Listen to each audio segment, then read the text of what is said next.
Well, hello there, brothers and sisters of WoT Blitz universe. You're watching WoT Blitz Addict again. Welcome back to the channel. And today we're gonna talk about the Hybrid Nation medium auto-reloading tank, which is the M4FL10, the blend of hull of Sherman and the turret of the AMX light tank series.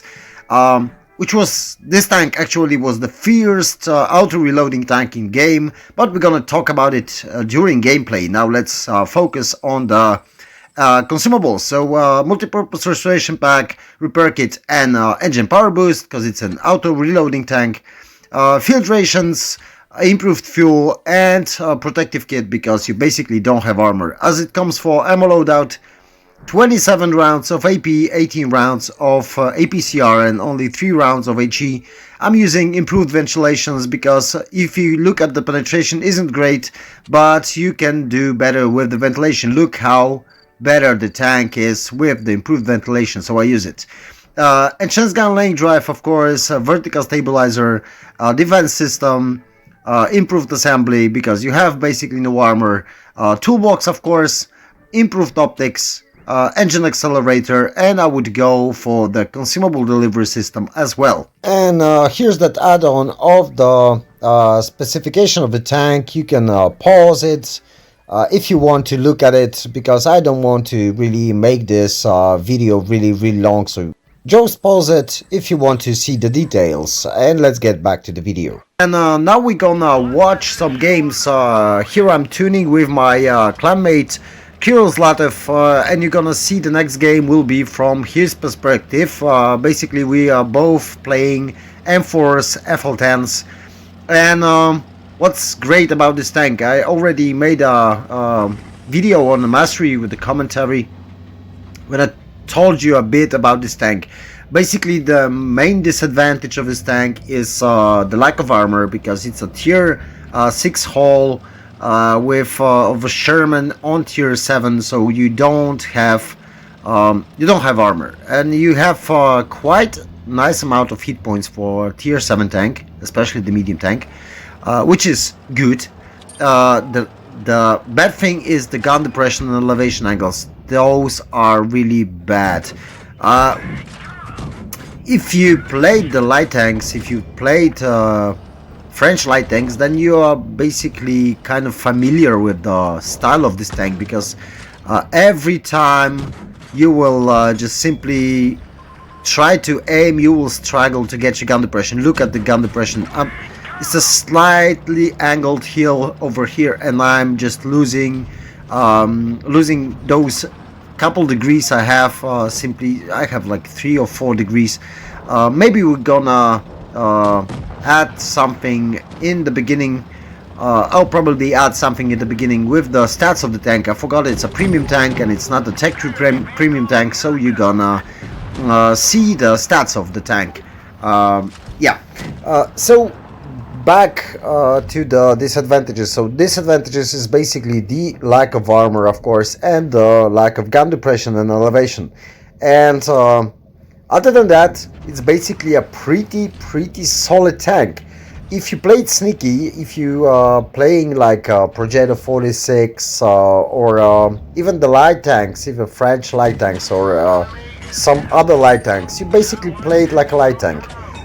The advantage of this tank, the main advantage, is the auto-reloading system, and the shells are really popping really fast. The reload between shells, it's really short, and the aiming time is really short, so you can just pop your shells as a clipper if you have targets, then basically just reload and come back again and just repeat, and you can do it constantly. You will see here we'll be working with my amigo. He's on the right side. If you see the minimap, he's on the right side in the corner in the red spawn, and he's just punishing this tiger for poking out, and I'm gonna punish him from this side. So every time the tiger will focus me, he will get shot by my amigo, and if he focus him, he'll be shot by me. So that was best thing to do. And here I made a mistake. I could have reloaded the full clip. For the last 2 shots, you will see it just was like 0.4 second before I could reload, yeah, like here, and I just basically fluffed it, and I had to. We were still able to finish the tank, but it would be easier if I reloaded the second shell. And now we have time to reload the clip. I haven't watched on the minimap, and I thought he was more in the middle. That's why I took that shot. But now we're gonna just push. As you can see, the mobility isn't bad. I'm using the engine booster because it's an auto-reloading tank, and you can't really use adrenaline, so it's useless. It's useless basically. So it's more useful to use this type of consumable where you can just boost a bit your speed, which is really good, especially if you have to go through the whole map to get your prey, like we did here. So we got a lot of, as you can see, assistant damage because we were spotting for our team. So we got some assistant damage, and we got the first class for this game with 2 kills and almost 2.5k damage, which was really a nice game. And I really enjoyed it. And now you're gonna see, you saw that Kirill was playing with me, and now the second game is from Kirill's perspective because he also played this game really good, and he even played it better. I was a bit aggressive because I had the mission to kill one more medium tank, and we were struggling to get games where there will be some medium tanks. We got like one in a team, and I was in a TD, and I decided just to, okay, let's play FL10. I just promised that I will do a review, so maybe we can have some fun at the same time. Maybe I will get the footage for the review, and we got this game, and it was quite good from his perspective too. That's so you should basically watch it. As you can see, I'm just going around in the back, and now we're gonna just punish this Cheeto for poking out. As you can see, he received 2 shots from me, 2 shots from my amigo here, Kirill, and someone from the back, probably a TD, and he just went straight back to the garage. And yeah, this tank is basically a sneaky tank. So if you used to play like Progetto 46, like I told you, like those sneaky tanks, then you will like this tank because the mobility is average, but it's okay. The best thing about this tank is a gun. The gun is really outstanding because you can basically out DPM anything. If you're using just last shell, it's great. If you're not using just last shell, but you just keep shooting till you empty your clip, and then you can like reload in about 4 seconds for 160 damage average alpha damage, which maybe isn't spectacular, but still you have the mobility. It's like when you're playing E25, you're used to this special thing that makes E25 so fun tank, that it's low caliber gun, but it has just this rapid firing gun. Like every 3.5 seconds you can just punch your enemy with another shell. And as you can see, it's same here. He angled up correctly, so he received the bounce, and now he's gonna just wait it out, and that's how you should play it. He's way better player than me, that's first thing. And he's just waiting out. He's not wanting to lose his hit points. It's still 6 against 4, so they have 3 heavy tanks. We can have some troubles here, so he's just saving his hit points, and that's what you should do in this tank.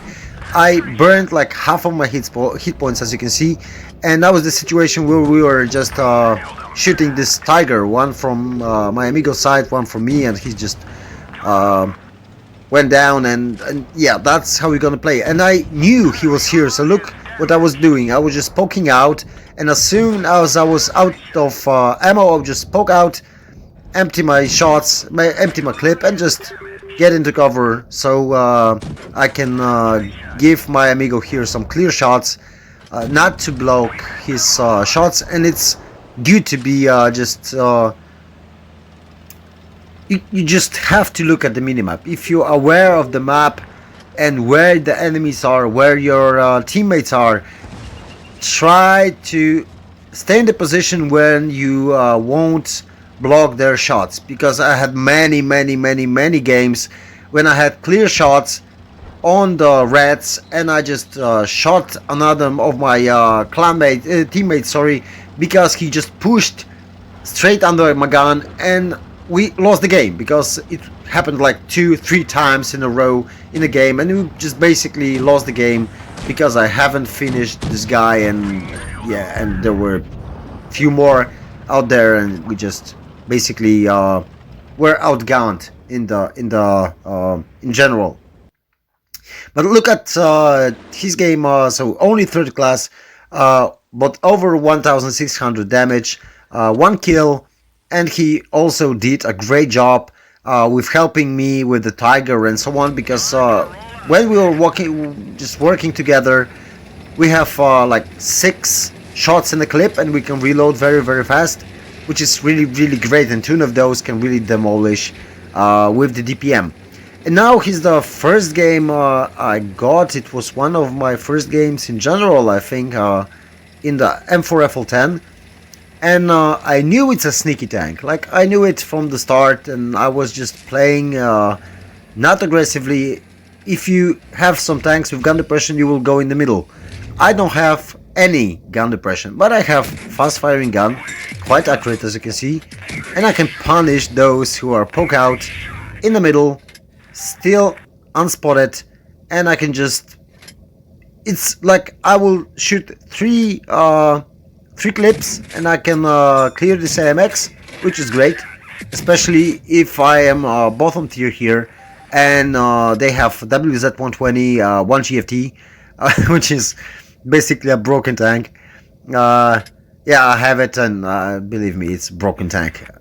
So I was just playing it very slowly and cautious, and I think that's the best way to play this tank. It's a totally support tank. If you get frontline, then you're basically out of the game very fast. Of course, if you like, there's 5 against 1, you can frontline. You can go and look at this gun depression elevation. Just terrible. I was able to clear him, thankfully, and get a bounce, but just look how small was this little gap here. And I still wasn't able to get my shots. So now we're gonna just get some lucky shots here through the bridge. It was great. The RNG was just on our side right there, and as you can see, I'm not even trying to frontline. I'm just using my opportunities to shoot from the other side of the map. The gun is accurate enough to do it, and if you just use it in correct way, you can just be effective. Maybe this game wasn't spectacular at all, but it shows how you should play this tank, I guess. I think it's basically my opinion. Of course, you can have different opinions on it, but I can't really think of a situation where you can frontline in this tank and be able to survive the battle.